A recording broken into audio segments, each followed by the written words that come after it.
Olá, queridos, bom dia. A graça e a paz do nosso Senhor Jesus a todos. Sejam muito bem-vindos a mais uma aula da Escola Bíblica Dominical aqui na Quarta Igreja Batista do Rio de Janeiro. Peço que você pegue aí a sua Bíblia, seu material de estudo, para que juntos nós façamos desse tempo um tempo produtivo, um tempo de consolidação da fé, um tempo de meditação, de reflexão na poderosa palavra do Senhor. Antes de iniciarmos a nossa aula, eu convido você a orar a Deus comigo. Senhor, graças te damos, ó Deus, por esse momento, mas acima de tudo, porque o Senhor já nos concedeu um novo dia, porque as tuas misericórdias já se renovaram ao nosso favor. Peço que o teu Espírito nos capacite, nos ilumine nesse momento, para que seja um tempo de crescimento na fé, um tempo de crescimento na graça do nosso Senhor Jesus Cristo. Abençoa a minha vida, dos meus irmãos, dos visitantes, e acima de tudo, Pai, que a tua palavra faça morada, que ela permaneça em nossos corações. É no nome de Jesus que nós oramos. Amém. E graças a Deus. Amém. O tema principal da aula de hoje é a mensagem do reino que virá. Nós vamos nos basear no livro do profeta Isaías, capítulo 7, 8 e 9. Um dos objetivos predominantes na tradição do profeta Isaías e de outros profetas contemporâneos era o de anunciar o reino de Deus. Seus oráculos enfatizavam a centralidade do rei messiânico que estava por vir, com sua respectiva mensagem marcada pela redenção e salvação. O tema Reino de Deus, ele é inaugurado com o profetismo clássico, período que faz referência aos escritos proféticos, cuja autoria é atribuída a um profeta. Como exemplos mais tradicionais, nós temos Amós, Oséias, Isaías e Miqueias. O pano de fundo desse conceito teológico, ele remonta à instauração da monarquia em Israel, onde a figura do rei e do reino estavam fortemente associadas ao templo, às instalações militares, ao palácio, ao arsenal das armas, ao pórtico do trono e a outras figuras que testificavam da majestade da corte. Entretanto, com a divisão do reino, Reino do Norte, Reino do Sul, o profetismo clássico, por meio da tradição do profeta Isaías, começou a trazer uma nova perspectiva, uma nova figura, uma nova fotografia, uma nova impressão sobre a ideia do reino, em que o centro da mensagem não estaria mais no reino humano, mas sim no reino em que o próprio Deus estaria soberano em seu trono. Ou seja, a mensagem começa a descartar figuras, objetos, algo físico em que se podia associar o rei ou o reino, e Isaías, como exemplo aqui da nossa lição, ele começa a apontar para um reino interior. Ele começa a apontar para algo que não estaria visível assim aos olhos humanos, mas que seria fortemente trabalhado, que seria fortemente consolidado por intermédio da entrada de Jesus, da entrada do Messias aqui na Terra. E este é o nosso primeiro destaque. Enquanto os povos vizinhos de Israel apresentavam a deificação do rei ou do Estado, consideravam seus líderes verdadeiras divindades, a mensagem profética inaugurou um novo olhar sobre a ideia de reino, que nortearia toda a compreensão do reino de Deus, chegando aos autores do Novo Testamento de forma mais consolidada, de forma mais plena. Em seu livro, a partir do capítulo 7, versículo 14, por exemplo, Isaías introduziu a realidade e, como boca de Deus, apontou para um novo momento da história de Israel, que não mais estaria condicionada às limitações de um rei humano, à geografia, a algo físico, mas que teria o próprio Deus como rei na pessoa do Messias.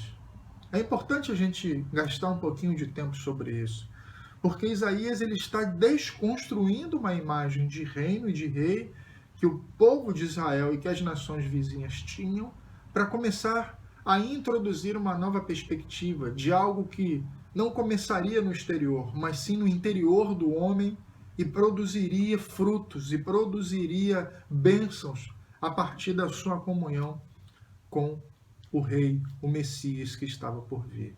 Essa desconstrução, essa quebra de paradigma, também é o nosso grande desafio nos dias de hoje. O que Deus procura fazer nas nossas vidas é isso. É a entrada do Espírito Santo no meu e no seu coração, para que nós venhamos a produzir, para que nós venhamos a testificar de frutos, e que esses frutos eles permaneçam, mas acima de tudo que eles testifiquem de que aquele que reina no meu e no seu coração é o nosso Jesus. Nosso segundo destaque da lição está na moldura literária da mensagem de Isaías, acerca do reino que viria. De forma resumida, ele estabeleceu a seguinte tese, não só ele, mas outros profetas também. Além de trabalhar essa questão do reino, Isaías e outros profetas, paralelamente, construíam essa mensagem falando também sobre desigualdade social, falavam sobre política, falavam sobre economia, falavam sobre o ritualismo vazio, falavam sobre santidade, sobre corrupção, tudo isso atrelado à mensagem do reino que viria. Mas Isaías, especificamente, ele estabeleceu a seguinte tese, e que norteou toda a sua profecia, todos os seus oráculos relativos ao reino que estava por vir. O que ele estabeleceu? A obediência produz bênção e a desobediência gera maldição e castigo. A obediência à palavra de Deus gera bênção. A desobediência à palavra de Deus gera maldição e castigo. Portanto, a mensagem do rei que estava por vir conclamava o povo a temer ao Senhor. Conclamava o povo a se entregar nas mãos do Senhor. Conclamava o povo a buscar relacionamento, a buscar mais proximidade, a respeitar, a ser submisso às palavras do Senhor, assumindo uma condição de santificação, assumindo uma condição de entrega total das suas vidas, conforme a gente bem percebe em Isaías capítulo 8, versículo 13, que é um exemplo clássico dessa mensagem de Isaías. Abra aí a sua Bíblia, por favor. Isaías capítulo 8, versículo 13. Olha o que diz. Ao Senhor dos exércitos, a Ele santificai. Seja Ele o vosso temor e seja Ele o vosso assombro. Ou seja, a reverência, a honra, o temor, todas essas posturas, atitudes, todas essas formas de manifestação de relacionamento com Deus deveriam ser exclusivas a Ele. Deus está chamando o seu povo a se santificar nele, porque ele é santo. Como você bem sabe, as nações vizinhas, os caldeus e todas as nações vizinhas ao povo de Israel, ali na terra de Canaã, eram nações extremamente pagãs. Eram nações que faziam atrocidades, que cometiam, se é que a gente pode classificar assim, as mais abomináveis atitudes que um ser humano poderia cometer. Não só na relação interpessoal, mas acima de tudo naquilo que eles consideravam como Deus ou como divindades. Então, Deus, por intermédio de Isaías, tendo como plano maior a mensagem do reino que estava por vir, chamava o povo a se preparar em santificação nele. E queridos, hoje a nossa missão não só é nos santificarmos no Senhor, mas santificar o nome do Senhor em meio a essa imundícia que a gente vive na sociedade desse tempo. A responsabilidade de separar o nome do Senhor do nome do nosso Deus dessa imundícia desse tempo, ela é nossa. Mas para que a gente consiga ter êxito nessa missão que eu e você temos como povo de Deus, como cristãos, a santificação deve ser algo primordial, essencial na minha e na sua vida. E como que a gente se santifica? Como que a gente se separa dessa podridão, dessa improbidade que vive aí fora? Em primeiro lugar, a gente precisa se voltar por completo à palavra do Senhor. Não tem como a gente se santificar sem relacionamento com a palavra de Deus, sem conhecer a palavra de Deus, sem saber manejar a palavra de Deus e, acima de tudo, entendendo que a palavra de Deus é autoritativa sobre a minha e sobre a sua vida. Independentemente das filosofias, independentemente dos assuntos, independentemente daquilo que a gente pensa sobre algo a respeito das coisas da vida, a autoridade sobre a minha vida é a palavra de Deus. O meu modo de pensar precisa estar condicionado à palavra de Deus. O meu modo de agir e de reagir precisa estar em harmonia com a palavra do Senhor. Uma outra postura que nós precisamos ter para construir essa santificação que Deus já falava há tanto tempo e ainda fala nos dias de hoje, é por intermédio de uma vida de oração. Mas quando eu falo uma vida de oração, eu não falo de muito tempo orando, mas eu falo de um tempo produtivo. Eu falo de um tempo onde você não tem pormenores para se colocar diante do Senhor. Você não tem ressalvas para se colocar diante do Senhor. E, acima de tudo, essa é uma agenda irrevogável do seu dia. A gente não tem como passar um dia, pelo menos eu não tenho como passar um dia sem falar com meu Deus. Mas eu não estava falando aqui daquele diálogo rápido e rasteiro. Eu falo aqui de um tempo mesmo de comunhão, de tratar Deus como pessoa, de tratar o Rei que os profetas tanto anunciavam, que é o nosso Jesus, como pessoa, como meu Senhor, como meu Salvador. E é aqui que mora um dos problemas desse tempo. Muitas pessoas consideram ou têm Jesus como seu Salvador, mas não têm Jesus como seu Senhor. Esse era um dos problemas do povo de Deus nesse período da história. E ainda é um problema de muitas pessoas nos dias de hoje. E é impossível a gente estabelecer essa sintonia.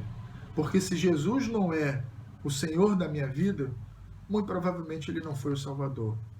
E se ele...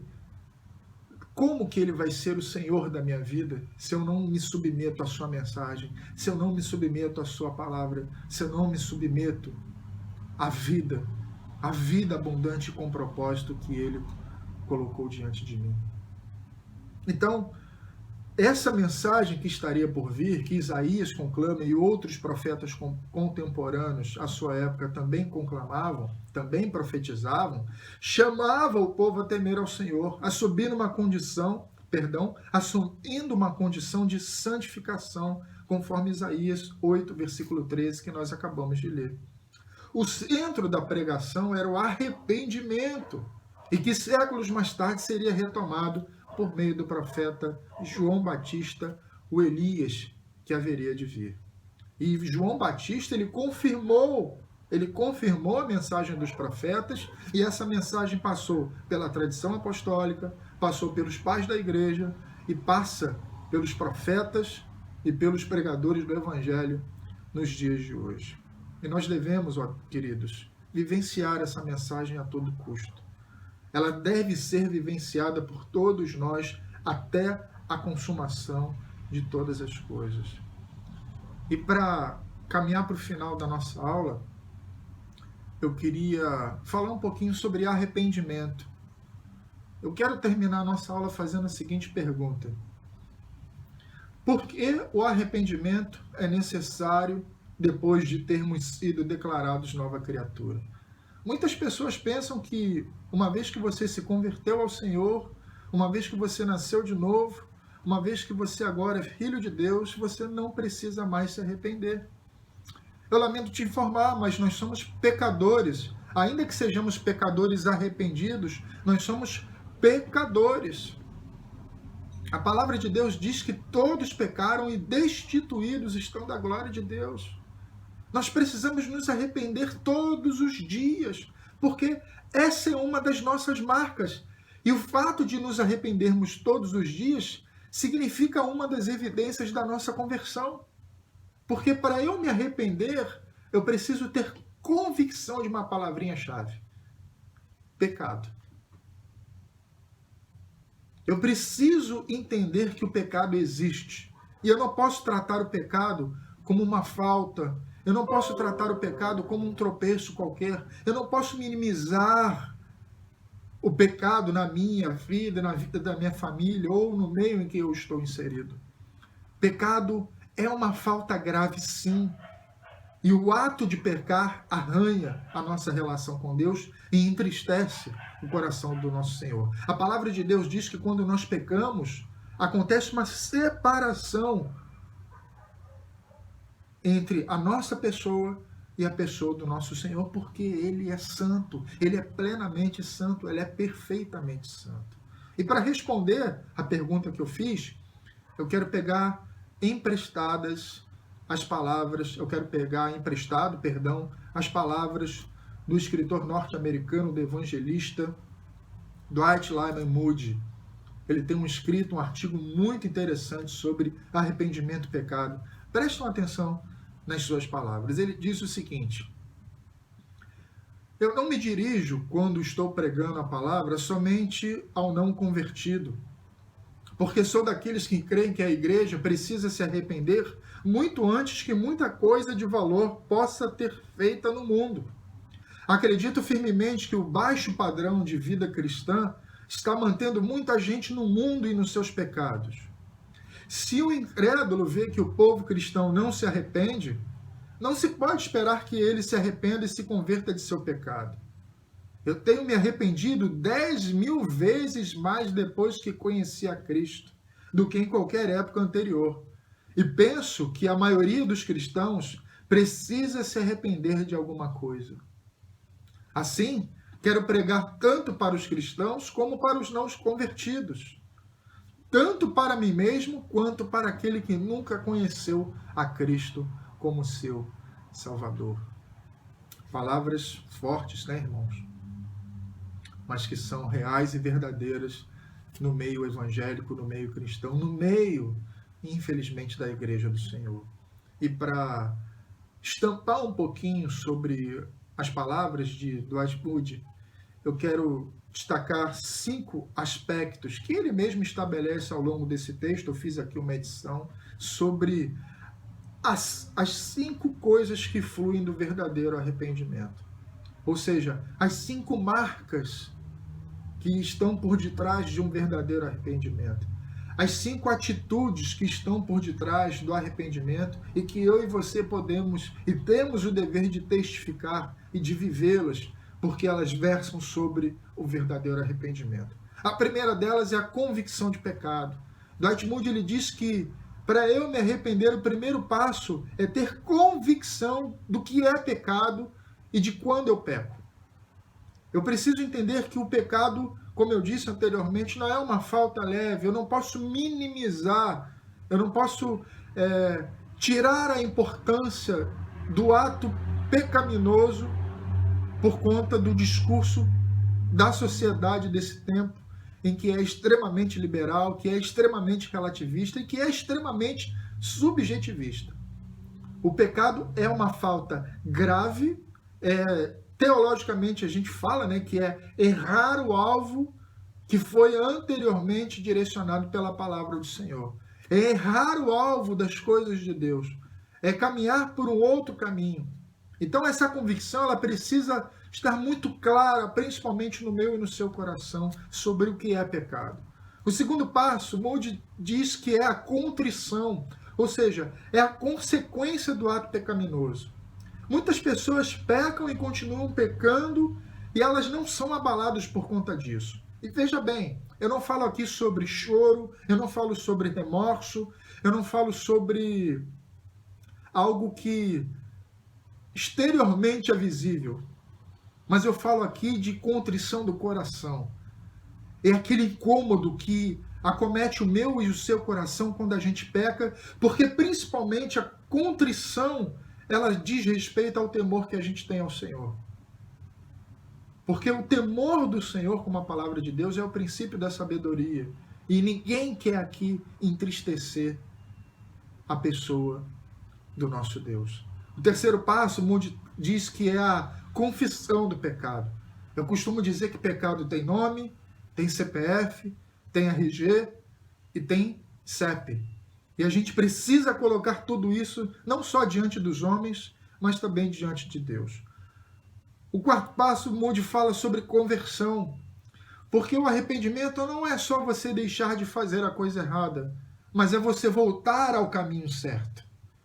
Muita gente para no primeiro passo, parar de fazer a coisa errada, mas se esquece de que você precisa voltar ao caminho, você precisa convergir ao caminho. E essa também é uma das marcas do verdadeiro arrependimento. E por último, Moody diz que a confissão de Cristo diante do mundo.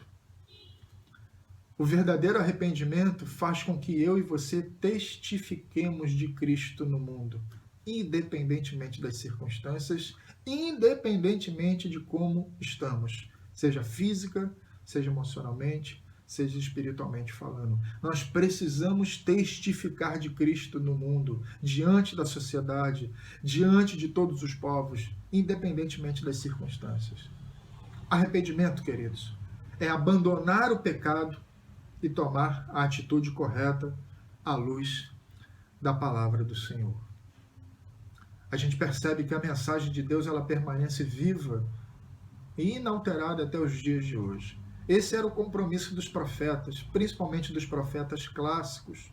Passou também pelos autores do Novo Testamento, como eu disse, pelos pais da igreja, avançou pelo desenvolvimento da igreja ao longo dos séculos, e é a mesma mensagem nos dias de hoje.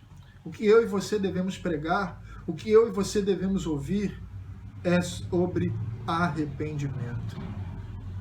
Nós precisamos falar sobre isso, nós precisamos viver sobre isso, e principalmente nesse tempo que a gente tem vivido de tanta confusão teológica, de tanta liberalidade, nós precisamos falar sobre pecado, nós precisamos falar sobre arrependimento, mas acima de tudo nós precisamos falar do Rei que vai voltar.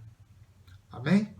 Espero que esse estudo tenha abençoado a sua vida, que Deus te abençoe, abençoe a sua casa, a sua caminhada, a sua jornada.